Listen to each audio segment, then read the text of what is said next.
Fidèles téléspectateurs, bonjour. Que la grâce de Dieu nous donne de le servir avec droiture et de chercher la paix. Nous sommes au 23e dimanche du temps ordinaire de l'année liturgique B. La vraie liberté vient du Christ. La vraie liberté est force dans les épreuves. La vraie liberté exclut la crainte. Elle est source de guérison et de paix. La faiblesse, quant à elle, est un indice du péché. La crainte, l'agitation, la souffrance, la maladie et la mort sont des signes de la présence du péché. La croix du Christ est signe de la victoire sur le péché et sur la mort. Depuis l'avènement Jésus, rien de cela qui nous éprouve n'a le dernier mot. Le Seigneur est venu pour restituer ce qu'il n'a jamais volé. Dieu a perdu des créatures à cause du péché. Par le Christ, il a gagné des fils à cause de la grâce.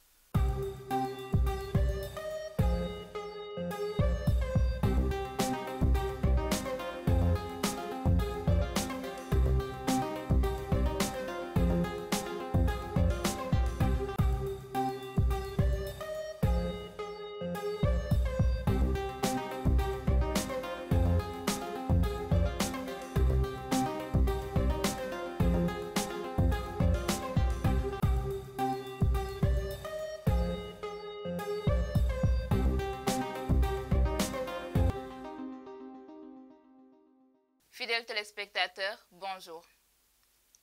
En ce dimanche 23e du temps ordinaire, nous vous proposons le numéro 2 de la rubrique « Et je serai guéri », animé par le docteur Ismaël Hassani. Mais avant, en prélude au 100e anniversaire de la Légion de Marie, nous recevons sur le plateau Madame Philomène Faye, présidente de la Légion de Marie au Sénégal. Madame Faye, bonjour. Bonjour Marie-Effie, bonjour aux téléspectateurs de l'émission Jour du Seigneur et Magnificat aux légionnaires du Sénégal et d'ailleurs. Pouvez-vous nous expliquer, pour commencer, c'est quoi la Légion de Marie? La Légion de Marie, c'est une association d'église, une association catholique d'église qui travaille avec l'église, par l'église et pour l'église.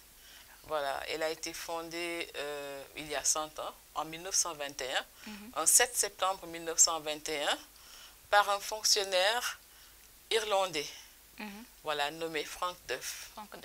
Voilà, donc c'est une association qui œuvre auprès des populations, mais en coordination avec l'Église. Voilà, nous allons rendre visite aux malades, voilà, nous leur apportons nos services.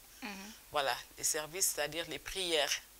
Nous leur apportons réconfort, prières, mais pas de réconfort pécunier, je veux dire. Voilà, c'est juste les prières, le réconfort, par les visites, par la présence.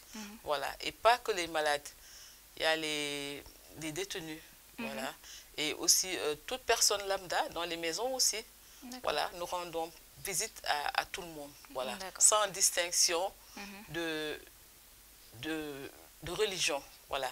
Nous rendons visite aussi bien aux chrétiens, aux catholiques, aux musulmans, à tout le monde, voilà. Nous œuvrons auprès de populations en général, mais en conformité avec l'Église. Nous travaillons, voilà, dans nos paroisses, par nos paroisses et avec les paroisses. D'accord, donc la Légion de Marie, elle est partie intégrante des structures qui composent les paroisses d'origine. Tout à fait. D'accord. C'est une association d'église. Quand on entend l'appellation Légion de Marie, il y a le nom de Marie qui nous interpelle.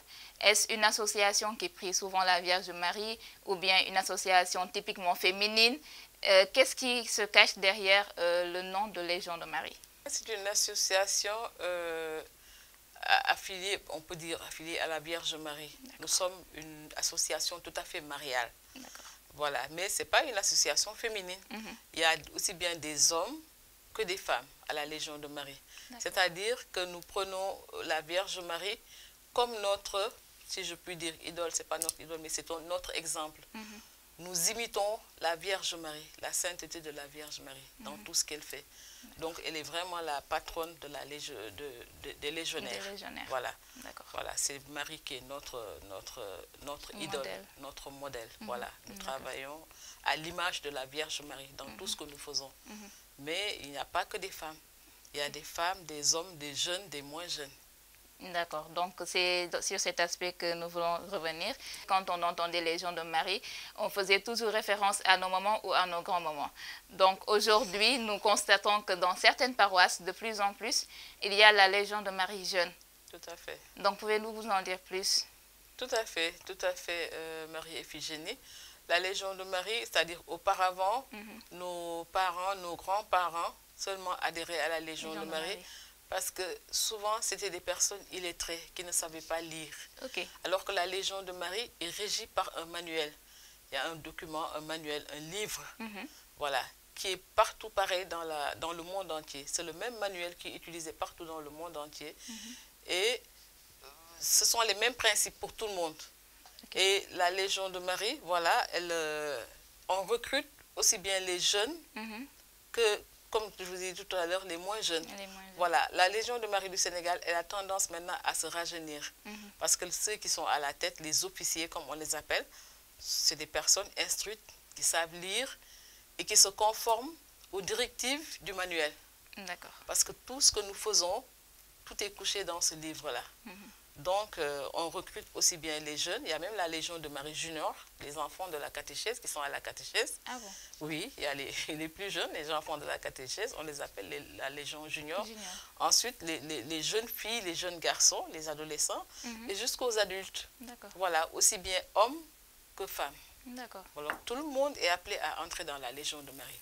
La seule condition, c'est d'être en règle avec l'Église, d'être en conformité avec l'Église, d'avoir fait tous ces sacrements, du baptême jusqu'à, en tout cas, être en règle avec l'Église, adhérer à la table sainte, c'est-à-dire prendre la communion. Mais si on a des interdits au niveau de l'Église, à ce niveau-là, on ne rejette pas la personne, mais on essaie de l'accompagner pour régulariser cette situation. Par rapport même aux activités de la Légion de Marie, comment est structurée la Légion et quelles sont les activités phares? Vous avez parlé tout à l'heure de la visite des prisonniers, de la visite des malades, mais comment se passe la vie associative de la Légion de Marie? Dans les paroisses, nous avons ce qu'on appelle les présidiats, c'est-à-dire un présidium, c'est un groupe de la Légion de Marie. Donc, dans chaque paroisse, il y a un ou deux présidiats. Ça dépend. S'il y a un groupe, c'est un présidium. S'il y en a plusieurs, c'est des présidiats. Donc, c'est des groupes qui se réunissent une fois par semaine. Donc, nous tenons des réunions hebdomadaires. Ce sont des réunions de prière où nous nous retrouvons pour réciter le chapelet. Mais au-delà du chapelet, il y a ce qu'on appelle, on envoie les légionnaires en mission. On les envoie sur le terrain pour faire leur apostolat. Parce que la Légion de Marie, ce n'est pas un groupe de prière, comme d'aucuns le pensent. Parce que nous ne faisons pas que la prière. Comme je vous ai dit tout à l'heure, nous allons sur le terrain, nous rendons visite aux gens, aux malades, aux non-malades, on régularise certaines situations, on réconcilie des familles, etc.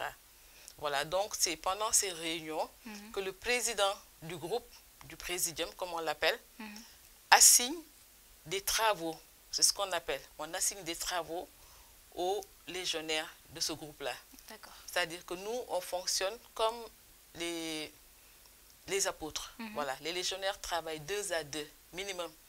Donc, quand on vous envoie en mission, vous y allez par 2. Voilà, pour aller rendre visite aux malades ou où que vous puissiez aller, vous y allez 2 à 2, minimum. On peut aller même jusqu'à 3. Voilà, pendant que l'un est en entretien, l'autre est en prière.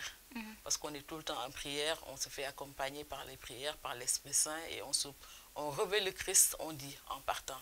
Parce que quand on y va, on est là, la personne à qui nous rendons visite doit voir à travers nous le Christ, au-delà de notre personne. Voilà, donc c'est comme ça que ça fonctionne. Et la semaine suivante, ou quand on retourne en réunion, ceux qui étaient envoyés en mission sont tenus de rendre compte. Voilà, de ce qu'ils ont fait sur le terrain, ce qu'ils ont rencontré comme difficulté, comme plaisir, tout ce qu'ils ont eu à rencontrer sur le terrain. C'est à ce niveau-là qu'on le discute en réunion. Voilà. Et là aussi, c'est une école. Parce que selon les cas que nous rencontrons, les uns et les autres, on en discute pour savoir si la personne a bien agi. En fait, l'envoyé, je veux dire, c'est le légionnaire qui était sur le terrain. S'il a bien agi, s'il a bien parlé, s'il a fauté ou quelque chose, on se corrige. D'accord. Voilà, c'est carrément une école. Merci beaucoup pour Et puis le légionnaire, je vais ajouter une chose. Dans une paroisse, avoir la Légion de Marie, c'est un atout. Parce que le légionnaire fait tout ce dont la paroisse a besoin. Donc, tout ce qu'il y a à faire comme service dans la paroisse, le légionnaire est apte à le faire. Comment? Si les prêtres ont besoin de quelqu'un, voilà, pour nettoyer l'église, je veux dire, je veux être terre à terre, quoi, nettoyer l'église, aller voir certains malades, on peut envoyer. Parce que le légionnaire, il va là où le prêtre ne peut pas aller. Je dis pas, il peut pas, ne peut pas aller, mais souvent ils n'ont pas le temps. Donc ce qu'on dit souvent, le légionnaire est l'oreille, les yeux, la bouche du prêtre. D'accord. Parce qu'il y a des difficultés que nous rencontrons à l'extérieur que le légionnaire ne peut pas résoudre immédiatement. Mais s'il s'en remet à son curé ou au prêtre de la paroisse, eux, ils pourront faire le reste, faire le suivi. Ou alors nous dire quelle est la conduite à tenir. Les légionnaires sont dans les chorales. Les légionnaires sont catéchistes. Tout ce qu'il y a comme service dans la paroisse, le légionnaire est capable de le faire. D'accord. Donc c'est un plus dans une paroisse que d'avoir la Légion de Marie comme association. Parce que nous sommes à la disposition en fait de la paroisse, à la disposition des prêtres. Donc pour tout. Si je vous entends quand vous dites que le légionnaire peut aller là où par exemple le prêtre ne peut pas aller faute de temps, est-ce qu'on sous-entend que les légionnaires ou bien la Légion de Marie au sein d'une paroisse a reçu mandat de représenter l'Église dans les différentes activités, que ce soit pour les prisonniers ou bien pour les malades, etc. C'est ça notre mission. C'est la mission de la Légion de Marie. Parce que la Légion de Marie ne peut pas s'implanter dans une paroisse sans l'accord de l'ordinaire du lieu. C'est-à-dire le responsable du lieu, que ce soit un curé, un évêque ou comme ça. Donc, en ayant cette autorisation-là, ils savent déjà quelle est la mission du légionnaire. D'accord. Voilà. Donc, c'est en sorte, voilà, c'est un mandat, on peut dire. Parce que dès qu'on est installé dans la paroisse, ils savent quelle est notre mission. Donc, la porte est ouverte pour tout. Voilà. D'accord. Tout à l'heure, au début de l'émission, nous avions parlé du 100e anniversaire de la Légion de Marie. Pouvez-vous nous parler de l'événement qui se prépare? Bon, le 100e anniversaire de la Légion de Marie, comme au début, comme je vous ai dit, la Légion de Marie a été fondée le 7 septembre 1921. Donc le 7 septembre 2021, nous allons célébrer les 100 ans de la Légion de Marie dans le monde entier.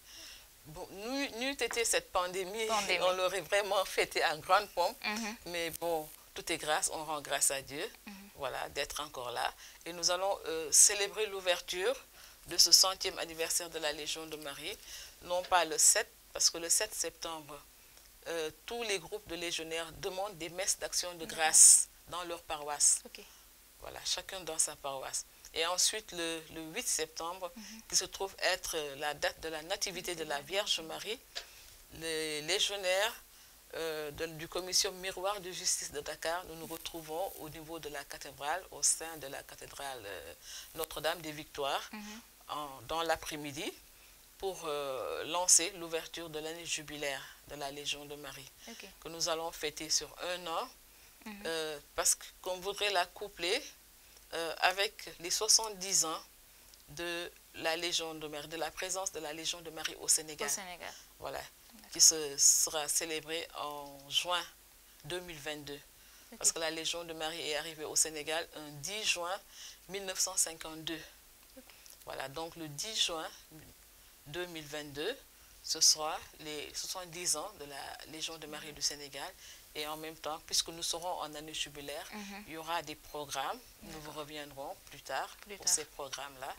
Nous allons jubiler, vraiment. Nous allons faire ce jubilé. Si vraiment la pandémie nous permet. Nous pouvons pour que la pandémie puisse s'arrêter avant. On rend grâce à Dieu. Donc, à part la messe d'ouverture de ce 8 septembre, il n'y a pas d'autres activités qui se profilent à l'horizon? Pas pour l'instant, pas pour l'instant, puisque nos pères et évêques nous demandent d'éviter les rassemblements.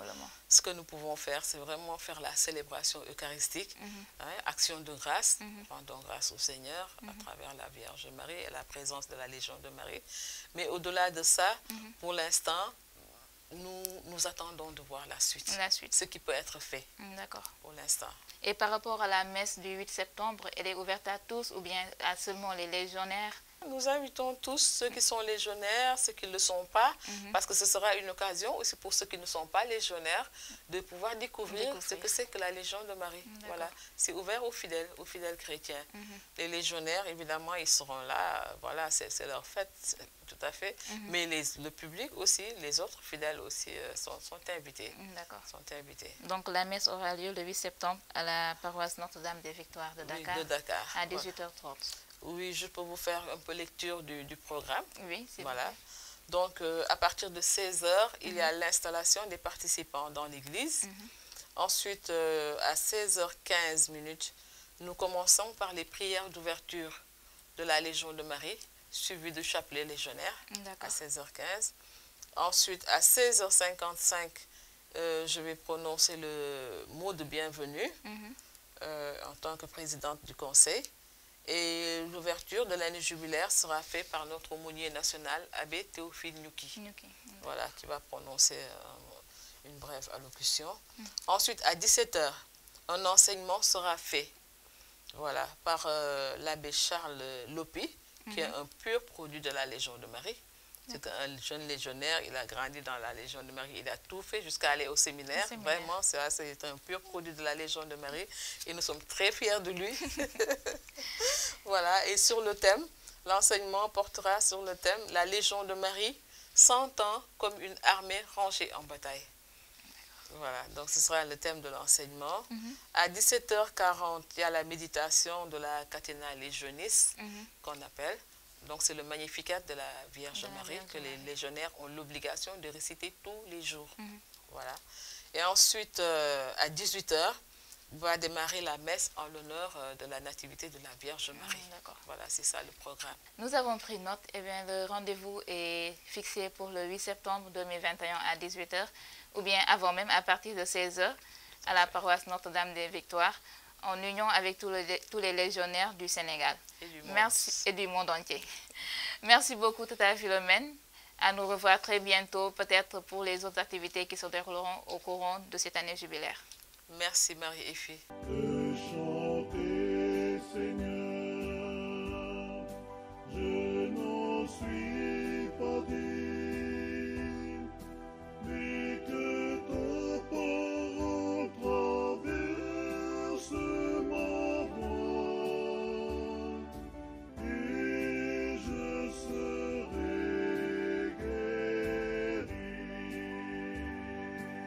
Fidèles téléspectateurs, bienvenue dans ce deuxième numéro de votre rubrique « Et je serai guéri ».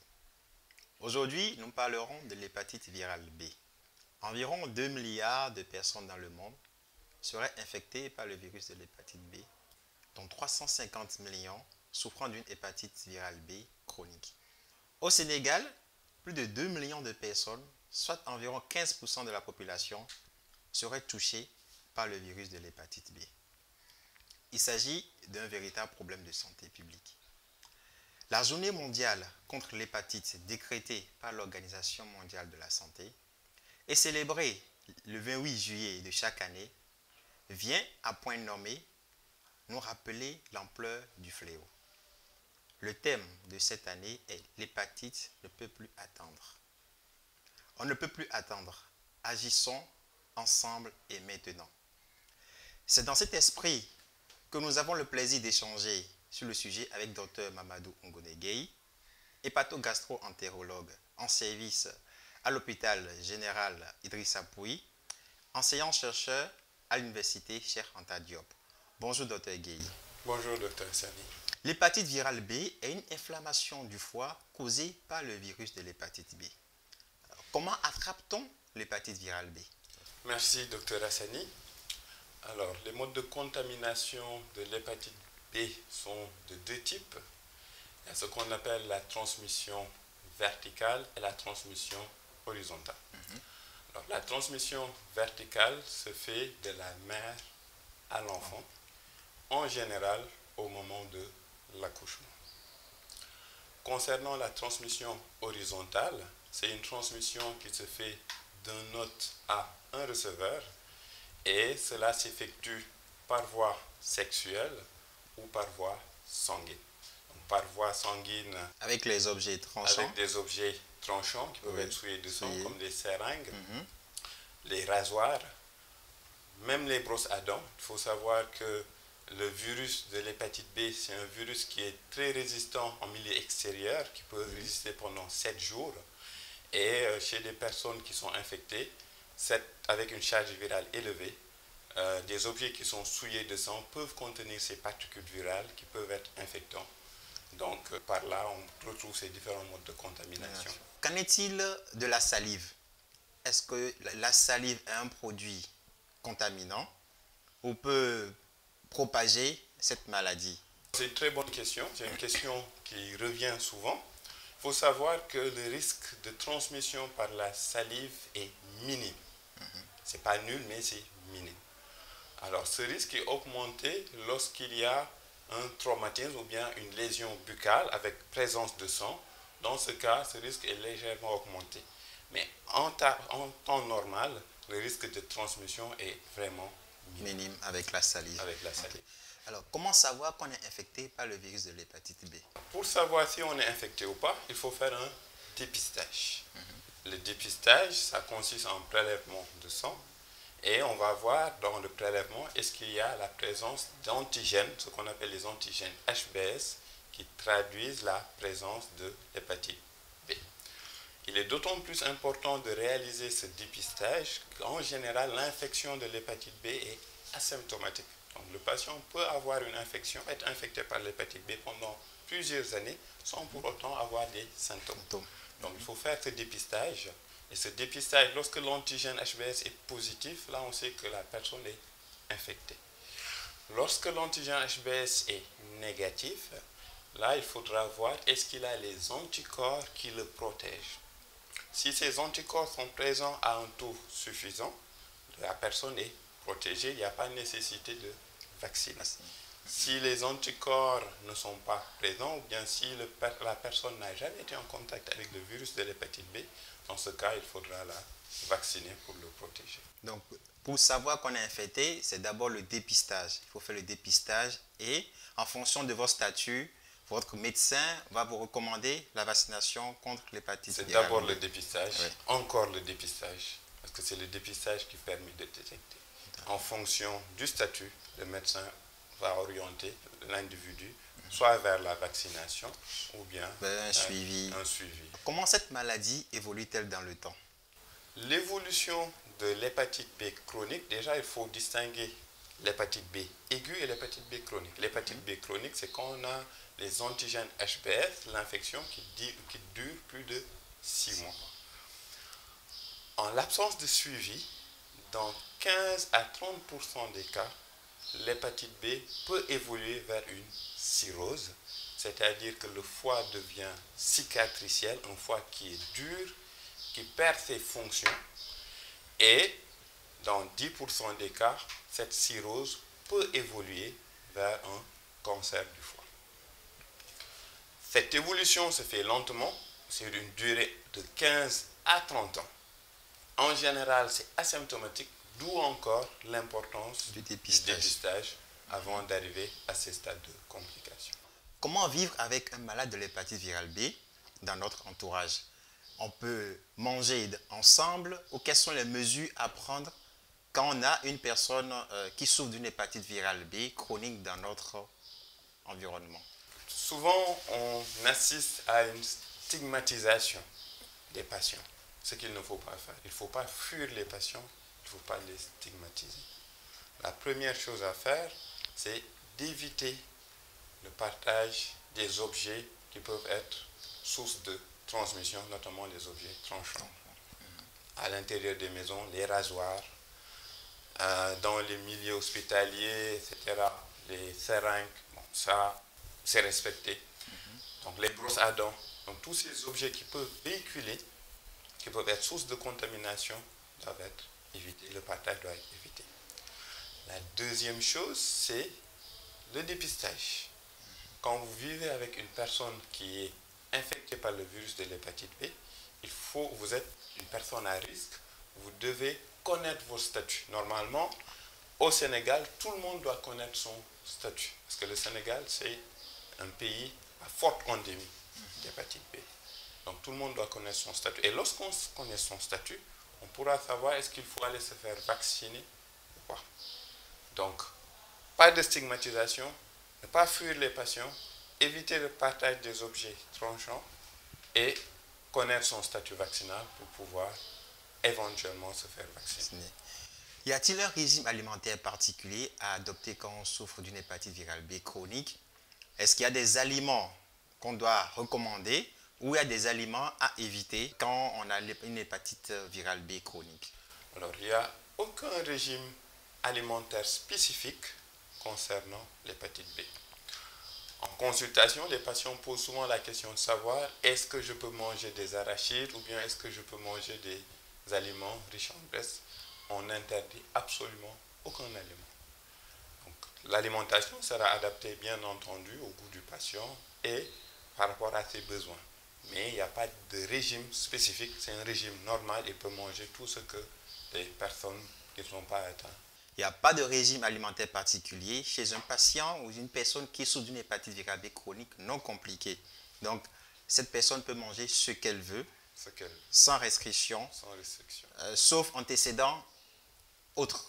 Sauf antécédents autres, autre terrain particulier. Par exemple, un patient qui a une hypertension artérielle et qui est porteur de l'hépatite B, naturellement, un régime pauvre en sel et tout sera orienté. Mais spécifiquement pour l'hépatite B non compliquée, il n'y a pas de régime particulier. Comment éviter la contamination, Dr Gueye? Pour voir comment éviter la contamination, il faut se référer au mode de contamination. La transmission verticale, la mère à l'enfant.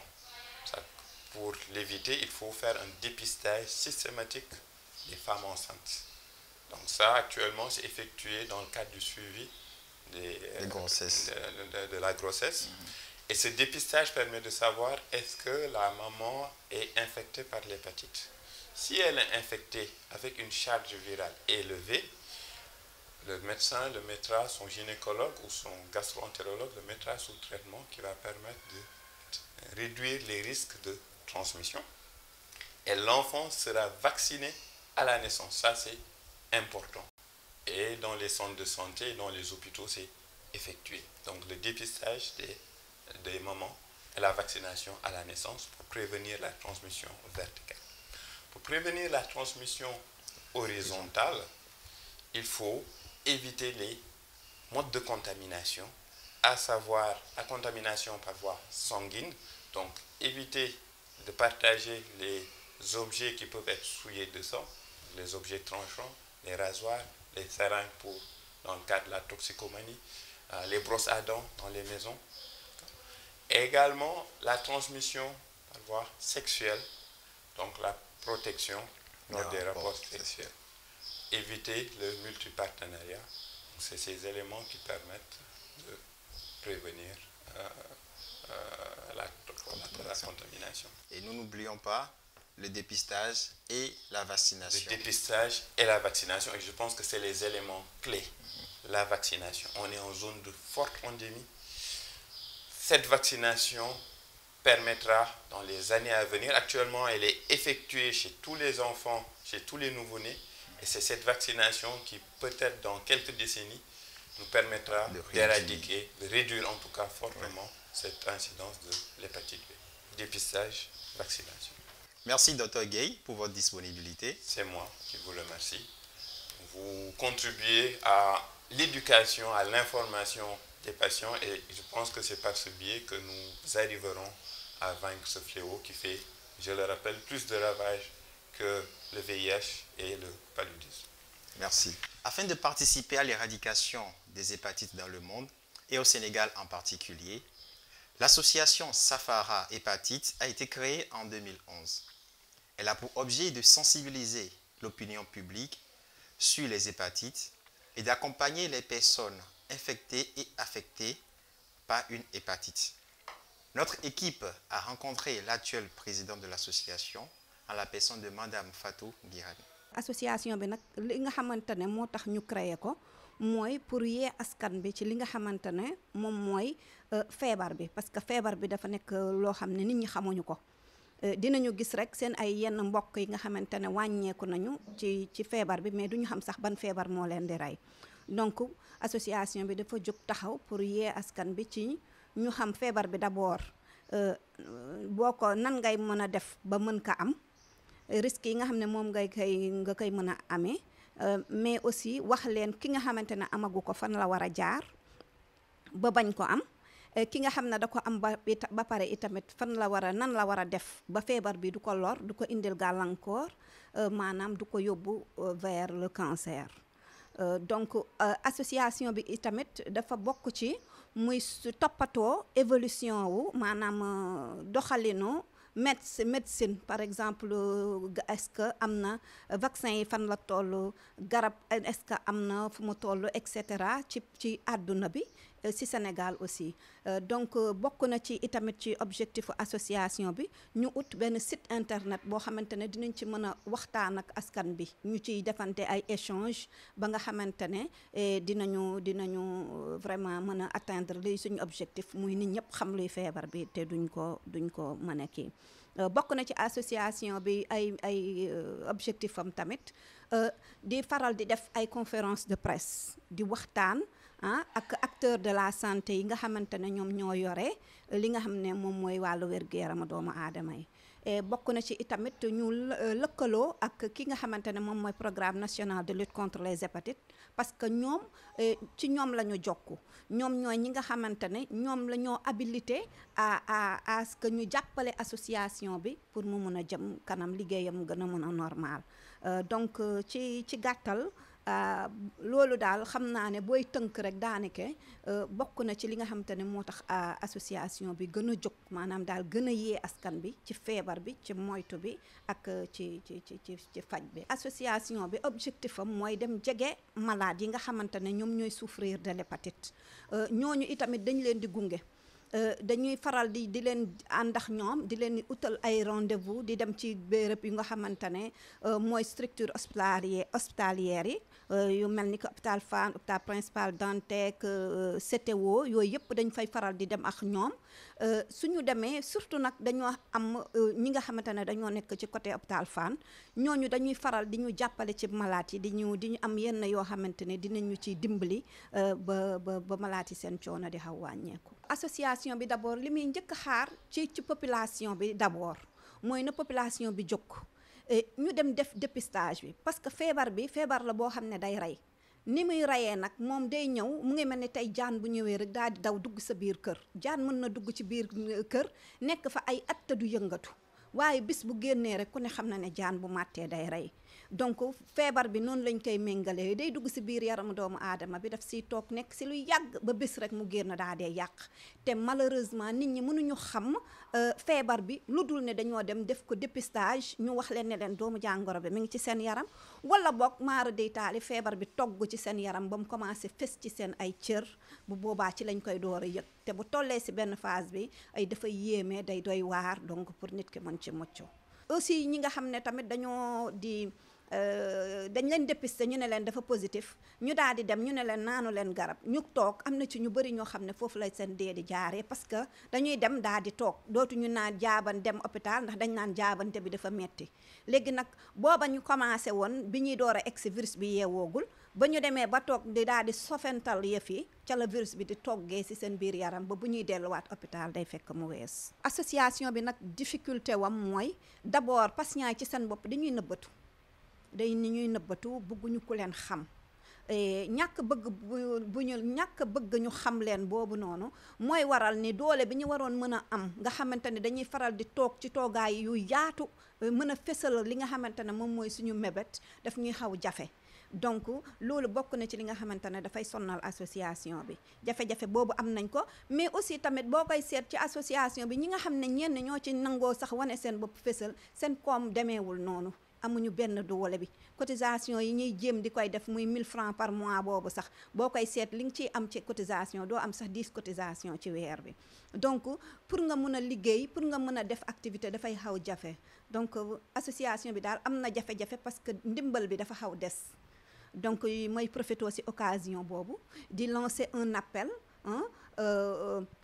au ministère de la santé dama ciy jiital sax président de la république parce que comme moom moo yilif askan bi et te xam naa ne ci biiri njabootam itamit parce que président bu fekkente ne côté Fatick daf ci fes noonu kon Fatick googu daanaka Fatick Kaolack jëm côté bassin arachidier bi bokk nañ ci ñi nga xam ne ñoom la hépatite bi gën sonnal donc kon président ñu ngi lay tàllal loxo di ñaan nga gestu ñi nga xamante ne ñoo am feebaru hépatite bi parce que soins yi metti na quoi qu'on puisse dire saf na vraiment antanatuñ ko association bi bokk na ci ay li mébatam chaque année journée mondiale bi nga xamante ne moom la OMS décrété muy le 28 juillet que chaque année ñu koy dund parce que boo koy seet ñun fii Sénégal journée mondiale kese la ñu am pour nit ñi mën ñu dégg boo diggee ñu wax ci hépatite rek ci journée mondiale lañ ko wax alors que feebar la bu nga xamante ne dafa touché vraiment lu mu touché ci doomu aadama presque 2 millions ci sénégalais yi loolu du lu tuuti du loo xamante ne mën nañ kaa bàyyi noonu mu néew parce que booy xool ci wàllu ñi am sida ay 0,07 ak yooyu nga xool hépatite ñu ne la taux de personnes yi nga xam ne ñu ngi dem vers la phase chronique ñu ngi toll ci ay 9%, loolu kon xam nga du lu xam ne lu ñu war a négliger la donc ñuy ñaan rek ñu gën ñoo taxaw gën ñu jàppale gën a jàppale association bi ba nit ñi mën a dund correctement ci société bi. J'ai pu déceler la maladie à partir de certains bobos que j'ai eus du point de vue gastrique. Et j'ai fait des examens et après échographie, on m'a véritablement dit qu'il faut voir un spécialiste.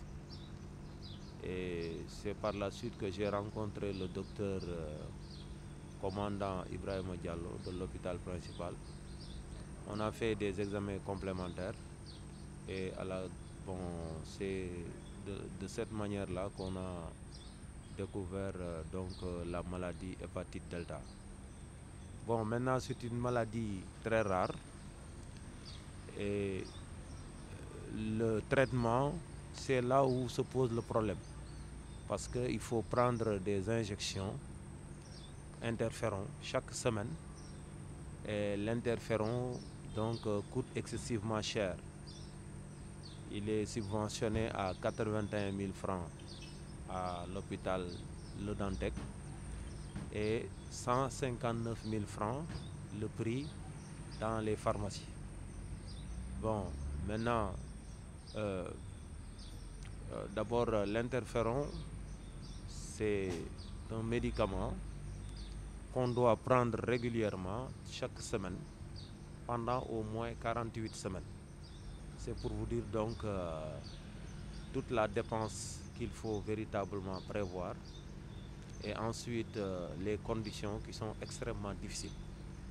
Mais heureusement, par la grâce d'Allah et aussi le soutien de M. Ibrahima Gueye de l'association Safara Hépatite et également de mon docteur, le médecin traitant, le commandant Ibrahima Diallo, j'ai pu véritablement commencer le traitement et ça fait maintenant presque 2 ans que je le fais. Ce qui est aussi un peu difficile, c'est aussi la disponibilité du médicament parce qu'au cours de mon traitement, il y a eu à 3 reprises des ruptures du Pégagis, l'équivalent de l'interféron. Et à chaque fois qu'il y a rupture, je serai obligé de me rabattre à la pharmacie. Donc c'est en résumé pour vous dire que le problème de fond au niveau du traitement de l'hépatite delta se trouve surtout au niveau du coût du traitement et aussi de la disponibilité de l'interféron. Malheureusement au Sénégal, nous avons une culture qui est plus ou moins négative des maladies. Il y a toujours donc la stigmatisation. C'est quelque chose que nous vivons et raison pour laquelle donc on essaie toujours donc de faire avec. Donc il faut véritablement être discret, mais aussi comprendre que c'est quelque chose, c'est une maladie qu'on doit donc traiter et donc qu'on doit vivre avec. Et donc je vis avec cette maladie, même si c'est extrêmement difficile, parce que comme je vous l'ai dit, le grand problème c'est surtout le fait de toujours donc faire des efforts énormes pour avoir le médicament et ensuite bien faire le suivi et le contrôle. C'est là où se trouve le problème. Si on fait un bref résumé du traitement, le malade doit dépenser 324 000 francs le mois. Si c'est à la pharmacie, il doit dépenser au moins 600 000 francs par mois. Ça, ce n'est pas donc à la bourse donc d'un Sénégalais lambda. Malheureusement, il y a des malades qui n'ont pas ces moyens-là et finalement donc ils arrêtent le traitement, ce qui n'est pas du tout bon. Ce que j'aimerais vraiment que l'État le fasse, c'est d'abord de comprendre que les patients traitant l'hépatite delta ne sont pas tellement nombreux. Donc l'idéal serait de rendre gratuit donc vraiment le traitement parce que nous ne sommes pas très nombreux. Et aussi de permettre aux malades d'avoir une certaine disponibilité donc du produit.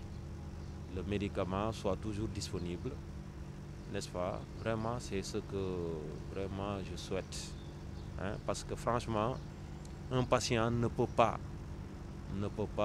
avec ses moyens très limités, faire une dépense de 324 000 francs le mois pendant au moins donc 1 an ou bien 2 ans, voire même 3 ans. Ça, c'est à la limite de l'impossible, quoi. Je demande à tout le monde vraiment, si vous avez les moyens de faire régulièrement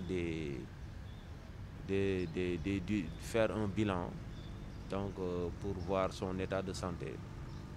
Et ensuite, je demande à toutes les bonnes volontés vraiment de pouvoir aider l'association Safara Hépatite et également renforcer les moyens du programme national de lutte contre les hépatites. L'hépatite B est une maladie virale. Très grave. C'est une maladie qui touche le foie. Le foie qui régule le taux de sucre et qui filtre le sang. Problème majeur de santé publique. Qui se transmet par voie sanguine et sexuelle. Quand on dit sexuelle, c'est par le sperme. Quand on dit sanguin, c'est par le sang. Les méthodes pour prévenir, on va dire comme ça, c'est principalement le dépistage. On doit faire un dépistage précoce chez les femmes enceintes pour éviter la contamination du nouveau-né dès la naissance. Parce que ça peut se transmettre dès la naissance, même au cours de l'accouchement et tout ça. Faites-vous dépister. Faites-vous dépister. Parce qu'au Sénégal, on n'a pas tendance à se faire dépister le plus rapidement. La population a tendance à venir à l'hôpital dès qu'il y a problème. Parce que les symptômes de l'hépatite B, là vous pouvez avoir une asthénie, des douleurs articulaires, les urines qui sont foncées, la fièvre. Éviter les contacts salivaires, même si c'est difficile dans le contexte dans lequel on vit. La protection lors des rapports sexuels avec des préservatifs. Pour les non-mariés, pour les gens en couple, c'est vraiment l'abstinence. Tout rapport sexuel doit être protégé. C'est une population jeune qui ont des tendances à avoir des contacts physiques. Pour cela, il ne faut pas qu'il y ait des symptômes que vous venez à l'hôpital, non. Faites-vous dépister le plus rapidement possible. Il faut continuer peut-être la sensibilisation chez les jeunes filles, surtout. Au niveau clinique, l'hépatite se manifeste par, comme à peu près tous les virus, par un syndrome grippal. Hein? Donc, maux de tête, douleur, fatigue, dans les premiers stades. C'est à peu près ça, fièvre, maux de tête, douleur, un peu diffuse, courbature et fatigue. Dans les premiers stades, au début de la maladie. Après, si la maladie est négligée, on va évoluer vers l'atteinte bien proprement dite du foie, parce que la maladie, elle touche le foie. Donc on ressent la pesanteur au niveau du foie parce que le foie commence à gonfler. Si à ce niveau, on ne s'est toujours pas fait dépister, on n'a pas lancé le traitement ou la surveillance, on va aller faire toutes les complications, c'est-à-dire avec le dernier stade qui est la cirrhose hépatique. La cirrhose hépatique qui entraîne le gros ventre, ce qu'on appelle l'acide, il y a de l'eau qui rentre dans le ventre, qui commence à gonfler et puis on commence à traîner un gros ventre. Ou bien on vomit le sang. On commence à vomir le sang, ce qu'on appelle une hématémèse, ou un méléna, c'est-à-dire qu'il y a du sang dans les selles. C'est principalement les principales complications de l'hépatite. Préconisez le vaccin. Vaccinez-vous. Vaccinez-vous contre l'hépatite B pour ne pas avoir de problème par rapport à votre entourage et tout. Parce que nous vivons, quand on dit que la transmission aussi peut se faire par mode, la salive, les sueurs, et puis les larmes aussi. Et qui dit les salives, on a tendance, en tant que, je vous parle en tant que Sénégalaise, on a tendance à boire du café, et puis l'autre vous dira, est-ce que je peux goûter un petit peu? Par rapport au thé que nous buvons dans notre famille, donc la transmission là, je ne peux pas dire qu'on peut s'en échapper tout le temps, non. Parce que nous sommes toujours en contact avec ces modes de transmission. C'est un peu difficile de respecter les mesures d'hygiène dans nos familles sénégalaises parce qu'on partage beaucoup de choses. Et l'hépatite B se transmet facilement. Donc ce qu'il faut faire pour les femmes enceintes, c'est le dépistage systématique. Voilà, surtout le dépistage systématique. Parfois, tu les prescris des analyses. Certains le font, certains ne le font pas. La vaccination, vraiment, elle peut se faire à tout moment, à tout âge, aussi bien chez le nouveau-né que chez la personne adulte. Ce qui est important aussi, c'est la systématisation des vaccinations au nouveau-né, dès la naissance. Maintenant, ce qui s'est fait, c'est pour éviter aussi la propagation de l'hépatite B. Parce que ce sont ces enfants qui sont nés avec une mère porteuse de l'hépatite B qui vont évoluer avec cette maladie encore pour la transmettre aux autres. Donc, ce qui est important, de vacciner les enfants dès la naissance. Quand on se dépiste, il faut savoir qu'on fait l'antigène, ce qu'on appelle antigène HBS. Maintenant, antigène HBS positif ne signifie pas qu'on a l'hépatite. Ça ne signifie pas qu'on a l'hépatite. Une fois que l'antigène HBS est positif, maintenant, il y a d'autres tests à faire. Les sérologies anticorps, on va faire anticorps VHB ou anticorps anti-HBS. Si l'anticorps anti-VHB est positif, ça veut dire que là, on est en contact avec le virus et qu'on est en train de commencer à faire la maladie. Si par contre, si l'anticorps anti-HBS est positif, là, ça signifie qu'on est vacciné. Dès qu'on détecte la grossesse et la confirmation par l'échographie, les premiers bilans qu'on prescrit, maintenant, c'est l'hépatite B avec les autres bilans qu'on prescrit d'habitude. Maintenant, si ça revient positif, ça dépend aussi des types d'hépatite, de l'antigène. Voilà, en fonction de ça, on choisit le traitement. Mais il y a des formes où il ne nécessite pas un traitement médical, mais juste un suivi. Maintenant, l'enfant aussi est peut-être dépisté à la naissance, ou bien on met un vaccin. Il existe même un sérum, un traitement curatif pour les enfants qui naissent avec déjà l'hépatite. Même au cours de l'accouchement, qui peut se transmettre par la contraction utérine, ou même par le passage de l'enfant sur la flore vaginale infectée. Durant tout ce processus, l'enfant peut contacter l'hépatite B.